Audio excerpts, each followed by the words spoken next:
आभार व्यक्त करतो, मतदारांचा आभार व्यक्त करतो आणि जे अहोरात्र माझ्यासाठी कार्यकर्ते झटले त्यांच्या प्रती देखील मी आभार व्यक्त करतो. सर, श्रेय कोणाला द्याल? अटीतटीचा सामना होता, कशा प्रकारे श्रेय द्याल? अटीतटीचा सामना अजिबात नव्हता. जनता माझ्या पाठीशी होती, फक्त धनशक्ती माझ्या पाठीशी नव्हती. त्यामुळे एवढा मोठा 2,500चा फरक झालेला आहे. अटीतटी अजिबात नव्हती, पण माझा प्रत्येक कार्यकर्ता हा उमेदवार म्हणून काम करत होता. त्यामुळे हा एवढा प्रचंड विजय मला मिळाला आहे. संपूर्ण बदलापूर नाही, ठाणे जिल्ह्याचं या लढतीकडे लक्ष होतं आणि एवढा मोठा फरक मला मिळाला आहे. मी मनापासून कायमचा या मतदारसंघातील जनतेचा ऋणी आहे, या आमच्या प्रभागातील जनतेचा ऋणी आहे. माझ्यासाठी ज्या ज्या कार्यकर्त्यांनी काम केलं त्या भारतीय जनता पार्टी, राष्ट्रवादी, RPI तिन्ही कार्यकर्त्यांना मनापासून मी त्यांना धन्यवाद देतो. आणि सगळ्यात महत्त्वाचं म्हणजे आमचे नेते सन्माननीय देवेंद्र फडणवीस साहेबांनी सभा घेतली.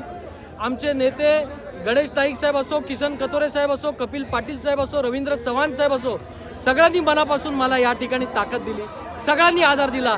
त्यामुळे मी ही लढाई एवढी जिंकू शकलो. खरोखरच सगळ्यांचा मी खूप खूप आभारी आहे.